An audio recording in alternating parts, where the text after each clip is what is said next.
Bapak Ibu semua sudah pada hafal. Allah Ta'ala berfirman, seringkali ayat ini kita dengarkan, innal ladzina kafaru min ahlil kitabi wal musyrikina fi nari jahannam khalidina fiha ulaika hum syarrul bariyah. Artinya, sungguh orang-orang yang kafir dari kalangan ahlul kitab Yahudi Nasrani dan orang-orang musyrik, musyrik disebut pelaku syirik, akan masuk ke neraka jahanam.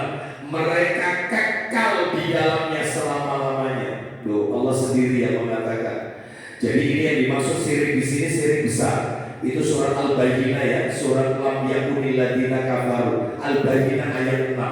Jadi kami ulang, yang nomor 2 ini syirik besar, pelakunya kekal dalam neraka. Sedangkan kalau syirik kecil, maka dia tidak mendapatkan vonis kekal dalam neraka. Enggak kekal, tapi tetap mendapat ancaman neraka, cuma enggak kekal. Yang terakhir, kalau syirik besar menghancurkan seluruh amalan, semua amal solehnya dihapus oleh Allah. Tapi kalau syirik kecil, enggak. Syirik kecil itu yang dihapus amalan yang ketempelan sama syirik kecil saja. Contoh. Sholat 5 waktu, subuh, duhur, asar, maghrib, isya. Ternyata sholat subuh masih ikhlas karena Allah, duhur lillahi ta'ala karena Allah, terus kemudian asar mulai kena riya. Jadi ketika sholat dia dilama-lamakan karena dia mengetahui ada orang yang melihat dia. Jadi takbiratul ihramnya saja 1 menit. Bayangkan takbiratul ihram itu 1 menit. Allah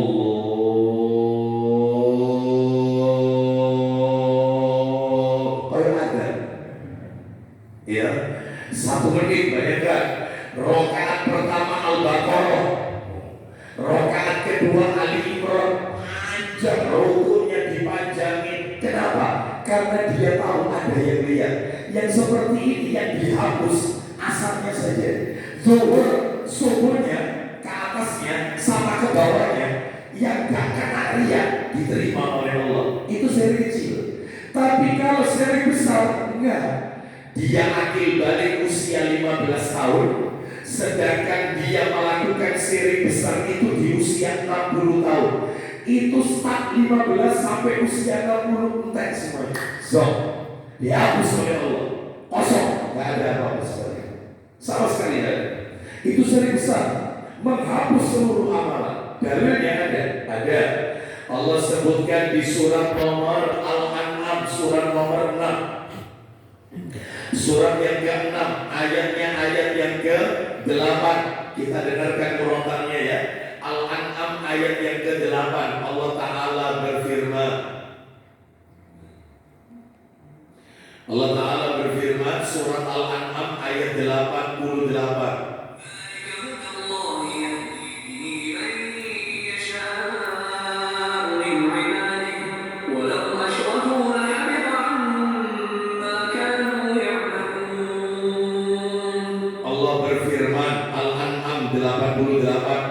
Itulah petunjuk Allah.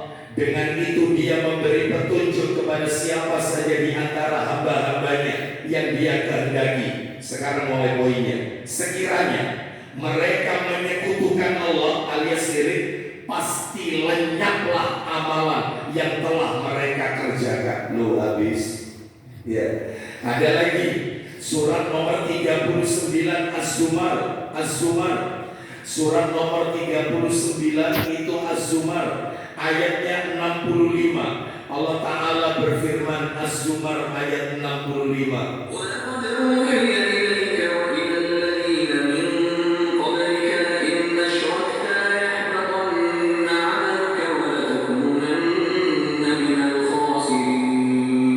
Allah berfirman, dan sungguh telah diwahyukan kepada Muhammad dan juga kepada nabi-nabi yang sebelum.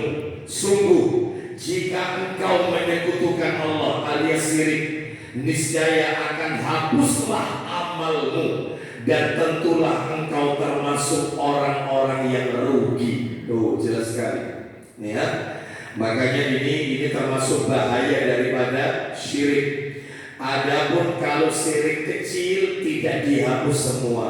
Sekarang saya akan berikan contoh syirik besar. Kayak apa contohnya syirik besar itu? Pelakunya diancam kekal dalam neraka, keluar dari Islam. Tuh sudah ya.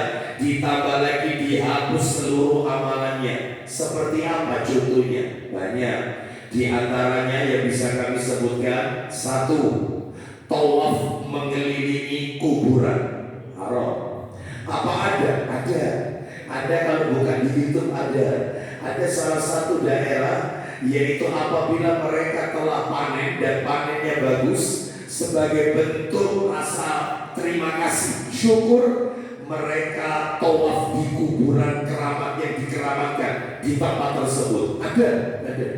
Saya pernah dikirimin kok juga videonya. Ada. Yang begini, saya besar ya. Tawaf itu Ka'bah, bukan kuburan. Nah, itu ya. Yang nomor dua, menjadikan kuburan orang-orang soleh yang telah wafat sebagai perantara agar disampaikan kepada Allah Azza wa Jalla. Ini syirik besar. Wahai si fulan, wahai wali fulan, wahai orang soleh fulan, kami ini di sini banyak yang belum dapat pekerjaan. Tolong sampaikan kepada Allah agar mereka dimudahkan mencari pekerjaan. Perantaranya orang yang sudah wafat. Lu katanya boleh orang beribadah itu pakai wasilah, tawassul. Ya boleh memang, ada dalilnya. Tapi ada rinciannya. Mana dalilnya yang mengatakan orang beribadah itu boleh tawassul? Bahkan Allah perintahkan kita disuruh mencari wasilah, tawassul. Nih, saya tunjukkan surat nomor 5 Al-Maidah. Surat nomor 5 Al-Maidah ayat 35. Ini dalil yang menunjukkan boleh mencari tawassul, wasilah. Kita dengarkan ya. Nanti saya jelaskan makna yang terkandung ini. Al-Maidah ayat 35. Allah berfirman,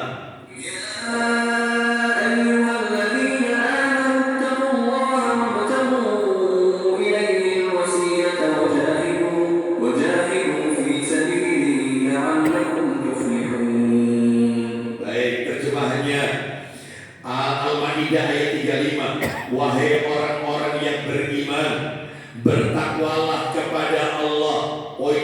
Poinnya, dan carilah wasilah, jalan untuk mendekatkan diri kepada Allah, dan berjuanglah di jalan Allah agar kamu beruntung.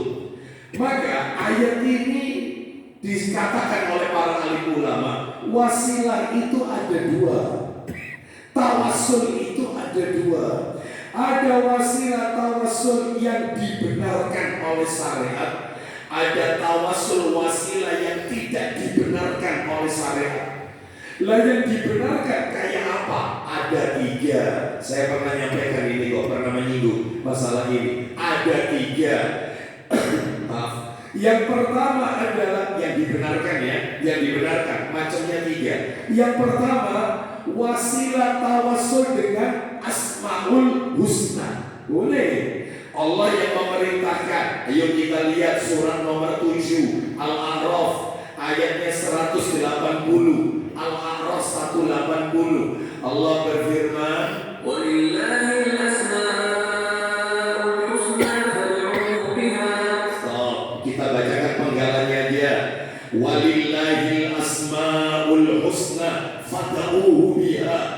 Hanya milik Allah Asmaul Husna, nama-nama yang terbaik. Maka bermohonlah kepada Allah dengan menyebut Asmaul Husna. Boleh. Contoh, minta rezeki, sebut dulu, ya Allah, ya Razzaq, berikan kami rezeki yang halal dan thayyibah. Minta keselamatan, ya Allah, ya Salam, berikan kami keselamatan dunia akhirat pada diri kami, anak keturunan kami. Nyebutnya harus cocok. Minta ampunan, ampun Ya Allah ya Ghaffar, ya Ghafur, ampunilah dosa-dosa kami. Minta ilmu, ya Allah ya Alim, berikan kami ilmu yang manfaat dunia akhirat. Cocok.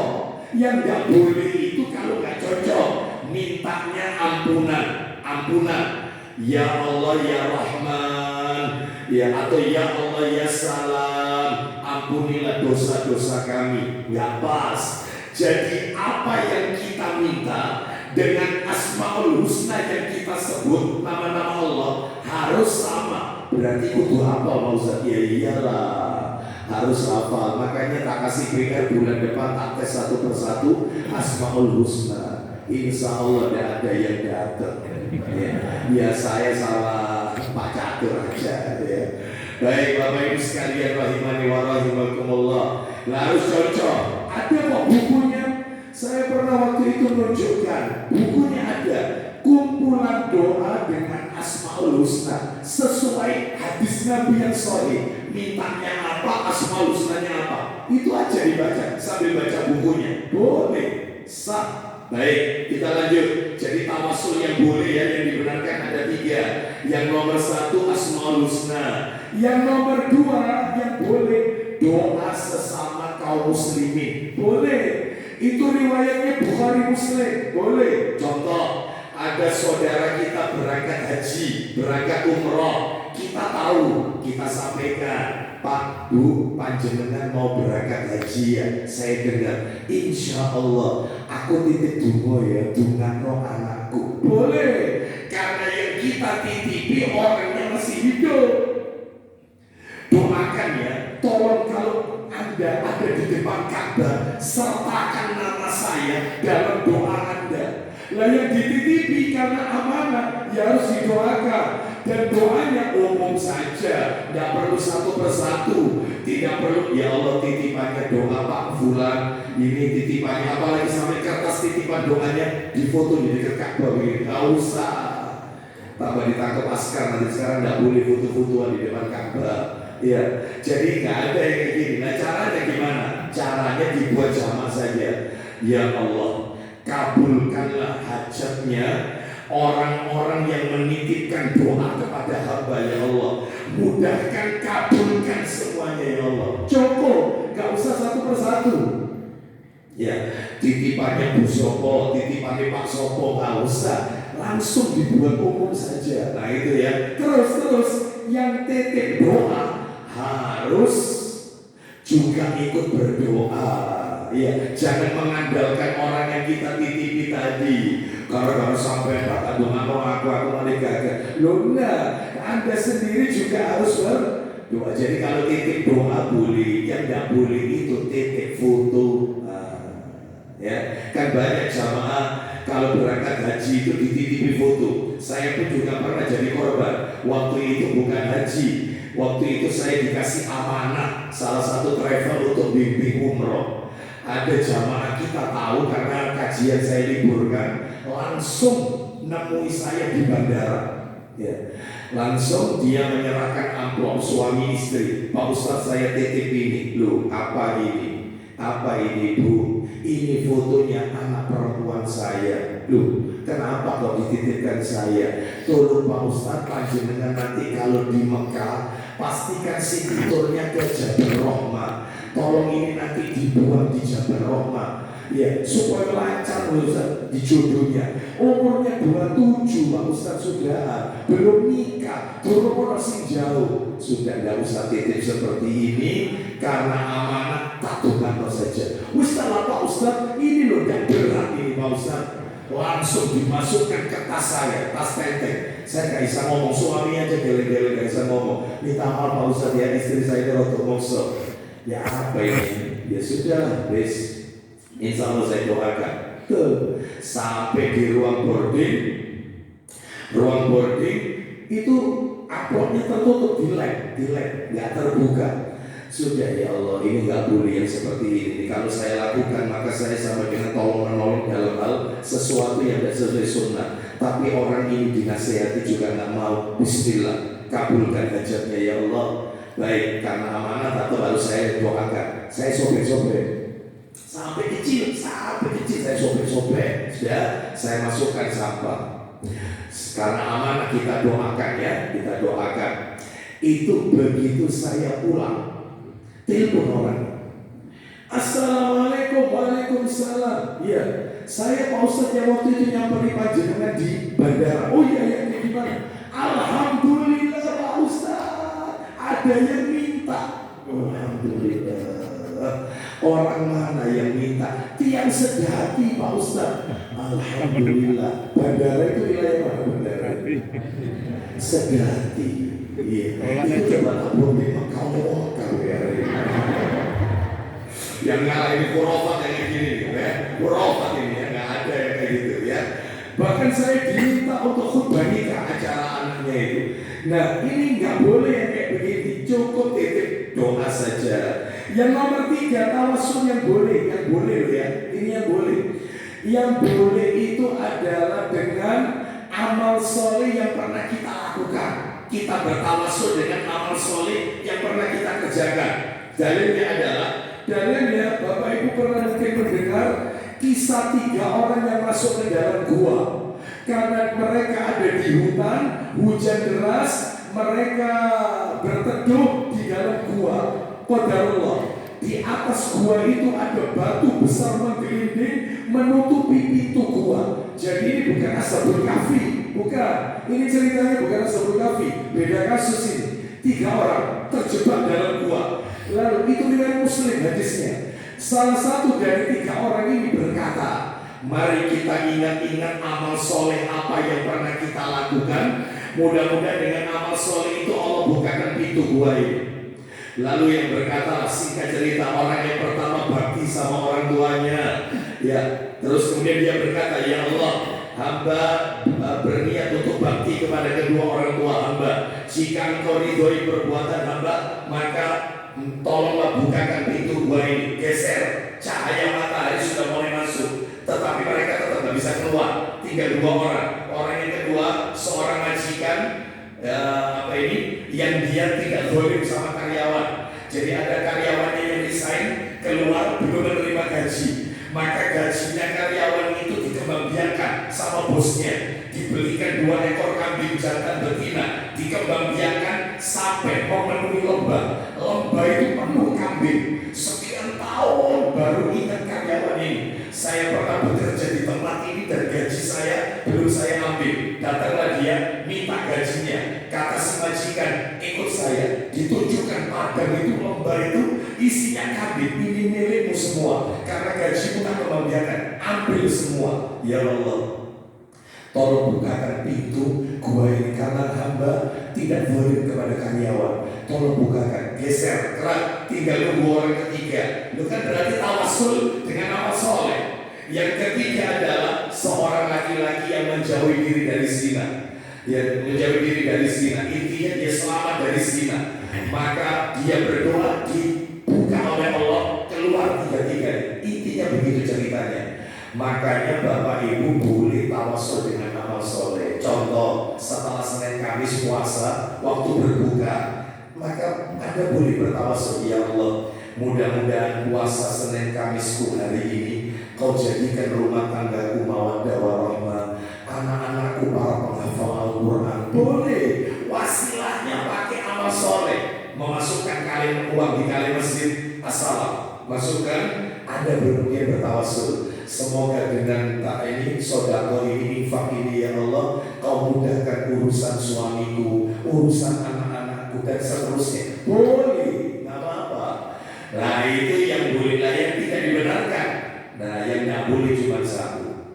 Yang tidak boleh cuma satu, bertawasul dengan orang yang telah wafat. Lah itu yang tidak boleh, Bapak Ibu.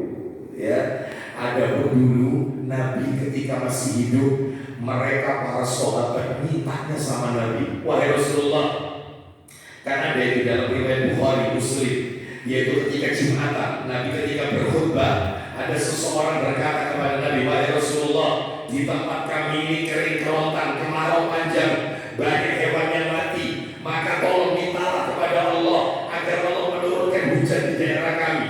Itu langsung Nabi mengangkat wajahnya, lalu kemudian sikunya diangkat naik ke atas. Allahumma ahisna, Allahumma ya Allah turunkan hujan, turunkan hujan. Apa yang terjadi Bapak Ibu? Nabi turun dari mimbar, jenggot